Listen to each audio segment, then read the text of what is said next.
Bill Nye, welcome to the Astroben podcast. How are you? Fabulous. As always. Um, I've got to ask you, how does it feel to wake up every day as Bill Nye? Do you feel, do you look in the mirror and you think, wow, I'm Bill Nye as you put on your bow tie, or you're just so used to it? You Well, know, I've been Bill Nye for several years now. No, I mean, what do you got to? I got up today. Uh, I ate some. I had an egg and some a bit of baguette. I'm into baking. This is something that happened during the pandemic. I bake baguettes all the time. Not all the time, often. And let's see. Then I carried on. I answered some of the most important emails ever written. I by that I mean another couple emails with my academic colleagues, some stuff about the new show. What do you do? You work. What do you do? You get up, you do things. I I think I know what you're driving at, though. That the Science Guy show is just fantastically influential, and I got to say that I could claim that that was the goal. You know, we had a piece of paper. I wrote a piece of paper, I wrote a document that was on a single page, which I gave to everybody who came to work on the show. And because it was public broadcasting here in the States, we had maybe 100 interns over the course of 5 years. Intern is another expression for, oh, it could be learn about producing television, or it could be come work for free. It depends how you mm, render it. But anyway, at the top of the page, it says, objective, change the world. And that is that is the goal of the show. But if it actually does that, that would really be something. I think that's what you're driving at. yes, it is. It definitely is. You're, without a shadow of a doubt, one of the most accomplished and inspiring science communicators in the world, and that is incredible. And thank you so much for giving me your time today. Um, how has science communication changed over the years? I've had quite a few science communicators on this podcast, and what's your how from your experience? How has it changed? How has it changed how you talk to the next generation of aspiring scientists and engineers? How has it changed over the years? Well, for me, it's easier to talk about how it hasn't changed. And then maybe this will inform a discussion and we can find our way to a satisfactory answer to your question. So when we worked on the Science Guy show, and by we I mean my buddy, my fellow producers, Jim McKenna, and Aaron Gottlieb, we used to say to each other, kind of as a joke, kind of, no bit to exceed 49 seconds. We're not going to have anything on camera for more than 49 seconds without changing. And this was not literal, but a guideline. And so now we have TikTok, and that's 59 seconds. It's pretty much the same idea. And what I've said to people for years, next time you're in your physician's office, I don't know what exactly we do under the British healthcare system, but next time you're there and you pick up a magazine, just notice how fast you turn the pages.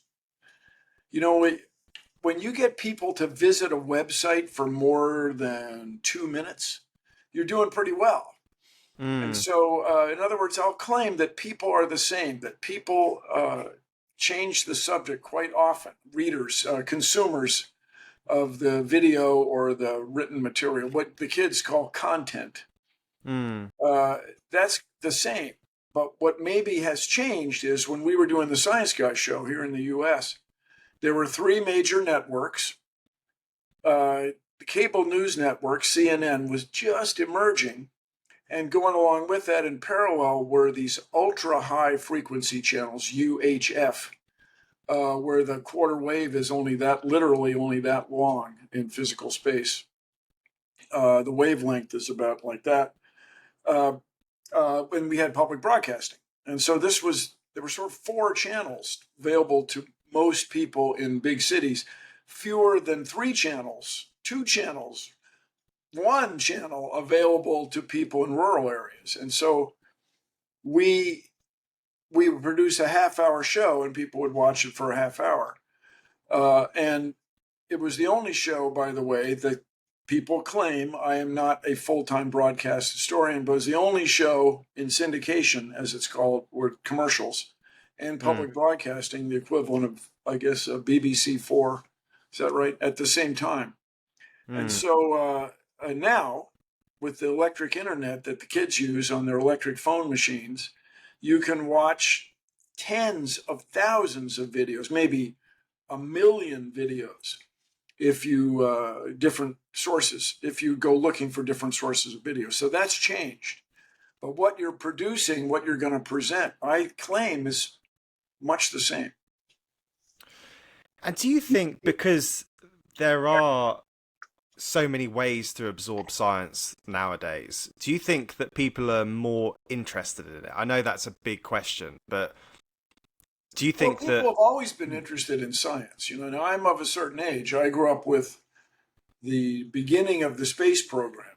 I grew up with the space race to the moon, and people's acceptance and interest and trust in science was very high. Now, with the electric internet, which was going to democratize information, and we're all going to be in this together, and everyone's going to be able to share facts. Well, that hasn't worked out because people haven't shared facts. They've shared things that aren't factual. And so this has led to difficulty, but the interest in science is as high as it's ever been. If there was one thing that you'd want every child in the world to understand about science, what would it be? What nowadays people call critical thinking. When I was growing up, we might have called it logic or reasoning, but the skill or the process or the approach to the world where you evaluate evidence, where you question things, where you're not sure about a claim, so you come up with a hypothesis, an idea below a hypothesis that you can test, and then you evaluate what you thought would happen, with what happened, and then you start over.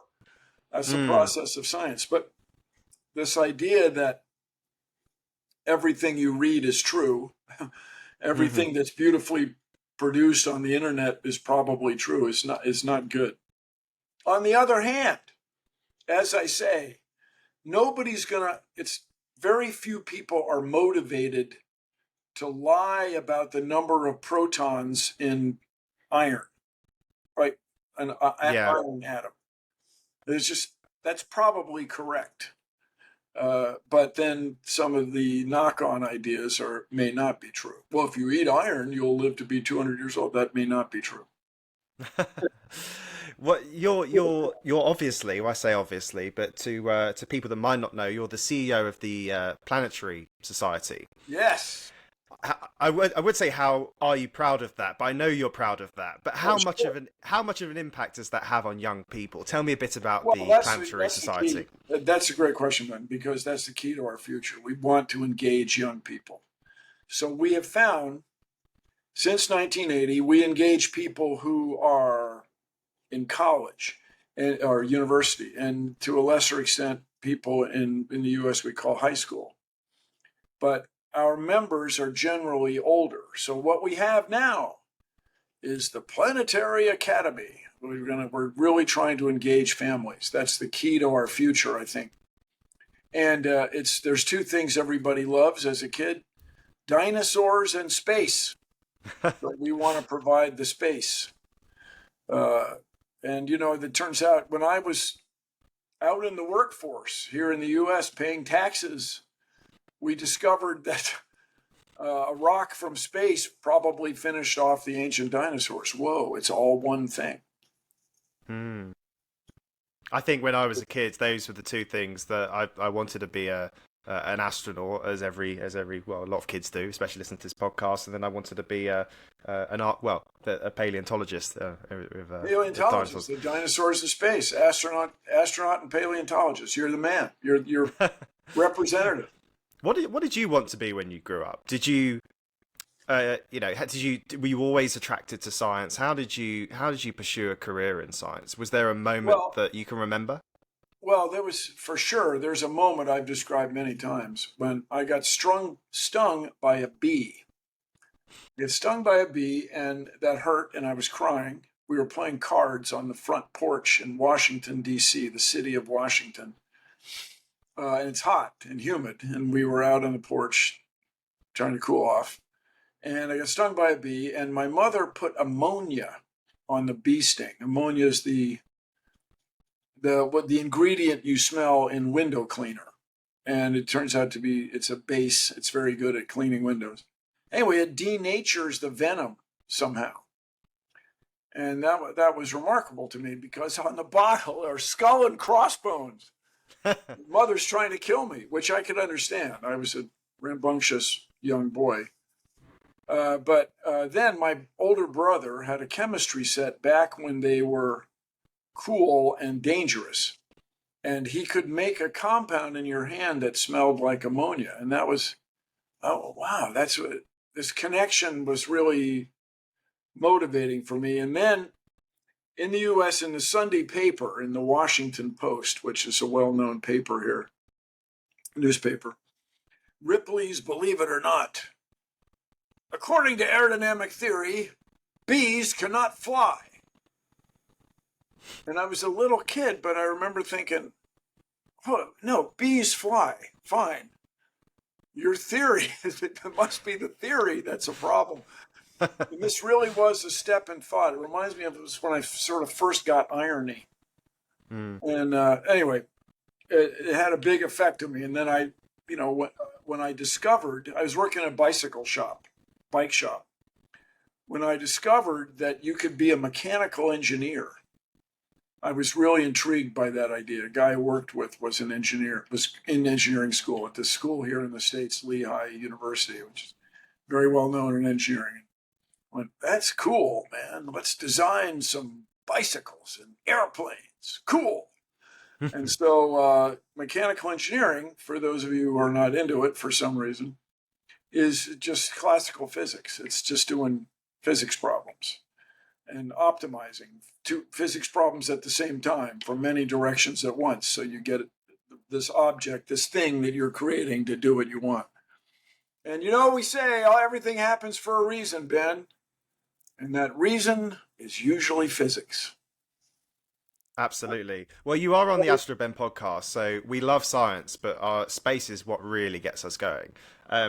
What's your thoughts on space? I'm going to start to, what does space represent to you? Well, represents. We look up and out and think about our place in the cosmos, our place among the stars. And that feeling is profound. I was alive when astronaut Bill Anders, on the eve of Isaac Newton's birthday, as reckoned in Britain, also known as Christmas Eve, took a picture of the Earth with the moon, the surface of the moon in the foreground. And the picture has come to be known as Earthrise. And it was the first time all of us back here on Earth had seen Earth in this perspective as a planet in the blackness of space. And it was profound. You realize this is it, man. There's nowhere else to go. We're all on this one planet, and you can't even see the atmosphere. And another striking thing was the clouds. When you grow up with a classroom globe, you don't realize the extent of clouds on any given Earth day. And when that picture came back, everyone went, wow, look at that. And so it was really profound. And so our understanding of our place in space affects us all. So there's two things. Yeah. First of all, there's three things. First of all, just exploring, just looking up and out is amazing. If you stop looking up and out, what does that say about you? Whatever it is, it's not good. And then the other thing is if we could discover life or evidence of life on another world, if we go to these sedimentary rocks on Mars, or there's a picture the other day of a dried out mud puddle, If we could find evidence, what I'm going to call fossilized pond scum there, it would change everything. If we found something still alive, like under the icy slush near the equator of Mars, it would just change everything. Everybody would think differently about being alive, a human, a living thing in the cosmos. And then the third thing, do not want to get hit with an asteroid. Hey man, that's a very low probability, high consequence, world-ending event. You don't want that. And so, in order to understand the risk and to do something about it, you have to explore space. You have to have a presence in space. And this conversation we're having right now is possible because of space exploration. Well, that brings us on very nicely to your upcoming series, The End Is Nigh. And perhaps you can tell the audience about what the end is nigh is, because it's a fantastic pun as a starting point. But well, so Nye, my name is sort of messed up Danish for newcomer, and but that aside, the idea is that there is a world-ending catastrophe, and we paint the picture, we tell the story in the first half hour, and it's catastrophic, and I come to a bad end. But then, in the second half hour, we show how science could save us. And go ahead, name a world-ending disaster, Ben. Just go for it. I'm going to say an epidemic like COVID. Just They because I'm wouldn't let us intrigued do to your an thoughts. epidemic. Wouldn't let us do epidemic yet. Oh, too soon. Alien. No, let's say asteroids. Let's use that Asteroid example. Asteroid is the fourth show. So what do we do? What do we do, Bill? There's an asteroid heading towards us. Do Well, we you have give it to a ask? nudge. You give it a nudge. So the ways to give it a nudge are myriad. Here, hang on. You can get up close to it with a very massive spacecraft, and just the mutual gravity of the spacecraft give it a slight tug. Then another thing, if you don't see it in time, you just send a very large explosive up there, real close to it, blow it off. It's in space, though. There's no sound. And then that would ablate or burn off or nudge off some material, and then momentum would change the asteroid's course. But the one I like are the laser bees, where we'd have a swarm of spacecraft with lasers, and the lasers, I presume, would be powered by solar panels. And the lasers would beam on the asteroid and cause it to burn, some material to burn off, ablate, and that material burning off would have momentum and give the thing a nudge. That would be cool. So that's what we do, but the key is to find them. That's why the Planetary side just mounted a campaign that's been successful to make sure we keep the near-Earth object surveyor spacecraft in the budget. Make sure that happens, because you got to find them first. And the old saying is, it's like looking for charcoal briquettes in the dark. Asteroids are dark, and space is black, and they're starlight, but not. You have to get it'd have to block the starlight, and you'd have to trust it that it blocked the starlight. But they do glow, as we say, at about 200 kelvins, 150 kelvins, 150 degrees Celsius above absolute zero.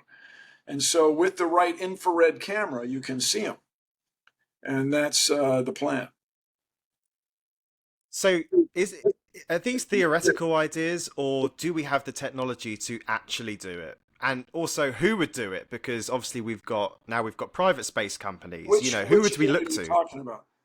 An asteroid. There's an asteroid heading towards Earth. Who do we phone We to have save the us? technology to detect them, for sure.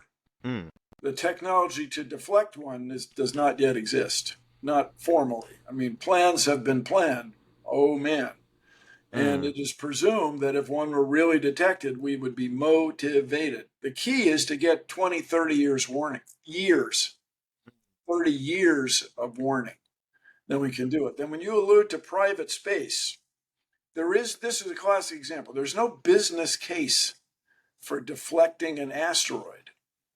I mean, you maybe if you're in the business of selling rocket motors or what have you, but that's not why you'd go in that business of building rocket motors. With that said, these guys, Elon Musk notably, came to the planetary science community, this about 15 years ago, and said, I want to go to Mars. I want to go to Mars. What do I got to do? What am I going to do? People told him, experts told him, people from NASA, Canadian Space, European Space Agency told him, got to lower the cost of getting to low Earth orbit. And that's what they have done at SpaceX. You know, they realize that they're throwing away these rocket boosters. Hey, man, let's reuse them. And the insight and the company lore is the insight came from Mr. Musk himself. If we just add more fuel, if you just put more fuel in the rocket, then you can have it land tail down, so-called propulsive landing, using propulsion to land. And it works. It's incredible. Over and over. It's cool. And so by lowering the cost of getting to low Earth orbit, we're lowering the cost of all sorts of space activities, weather prediction, communication, providing the internet to the developing world, or Mount St. Helens, this remote national monument here in the U.S., is going to get its internet from the sky. It's quite cool. So this is the most exciting time in space exploration since the Apollo era. I think you're right. You don't have to answer this if you don't want to, but I'm sure you've been offered a ticket to space. No. Someone offered Bill a ticket. Or something, no. But if it comes up, I applied a few times to be a U.S. astronaut. But after Krista McCullough got killed, a guy like me was probably not going to get a ride, as they call it, get a ride. So I'm still, if something would come up, I would do it. But I'm not this guy that wants to go to Mars to live there. No. But certainly, Blue Origin, Virgin Galactic, and SpaceX, they're starting to make space more accessible. And, I need the price to come down a lot, but I am definitely there. Well, you just think about, but the model people like to throw around is early airplane flight, passenger flight, was very expensive, and then it got cheaper. Crazy cheaper, so cheap. And now the key to that, everybody, is sustainable aviation fuel, which is in the offing. We may be able to produce it. By we, I mean scientists and engineers. Looking out to the solar system and the universe beyond, do you believe there's life out there? And how do you see that life? Do you think there's? You just got to be careful with the word believe. Do you believe in it? Like, do you predict? I should say. It is not reasonable that there isn't something else alive. I'm open-minded, of course, but when you have 200 billion stars in our galaxy, and you have that many galaxies, and there are right around 10 planets per star, my goodness, the chances of life seem very high. But the chances of interacting with life on another world are quite low. So with the exception of these very, you might call it primitive or early life forms that might still be preserved on Mars, or Europa, the moon of Jupiter. That would be cool. Are there Europanians on Europa swimming around under the ice on Europa, talking Europanian, telling Europanian ice jokes? I don't know. It sure is worth investigating. Change the world. Absolutely. How important is space and space exploration in shifting humanity's perspective to thinking cosmically? When we all think, in everyday conversation, we'll throw around the word black hole, we'll throw around the word alien, we'll throw around cosmic or astronomical or supernova. He's a star, we throw these words around because they've become part of our vernacular, because we have integrated space into our everyday lives. And believe you me, all the weather reports, all this communication, all this situational awareness that militaries are fascinated with, all that comes from space. We rely on space more than ever. And taking that cosmic perspective and communicating the benefits back on Earth, that's obviously something that you've always done. But what needs to be done more to tackle issues back on Earth, such as climate change? What can the space industry do to... Well, there's two things. First of all, space assets, as we call it, satellites and the ground systems that support them, are assessing carbon dioxide sources and methane sources and how long they persist and where they're being produced the strongest, most strongly. There we go. And that's important. But the other thing is this, what you referred to as this cosmic perspective, this idea that we live on this planet and there's really everybody. There's really nowhere else to go. Very, very, very few people are going to go live on Mars. And living on Mars doesn't sound nearly as good as living in Antarctica. And so this is it. The Earth is our planetary home. And we realize this profound insight comes from space, from our seeing the Earth from the void. Absolutely. I'm going to ask you a big question because we're coming to the end. What do you... This is the biggest question, really. What do you think is the meaning of life? You've had a fantastic career through science and science education. What, what is life to you?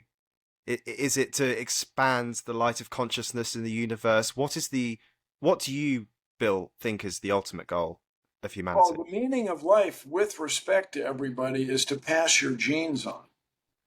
That's kind of what we do as humans, as any living thing, is to pass your genes into the future. Does that have sort of metaphysical meaning? I guess you give it all the meaning you want.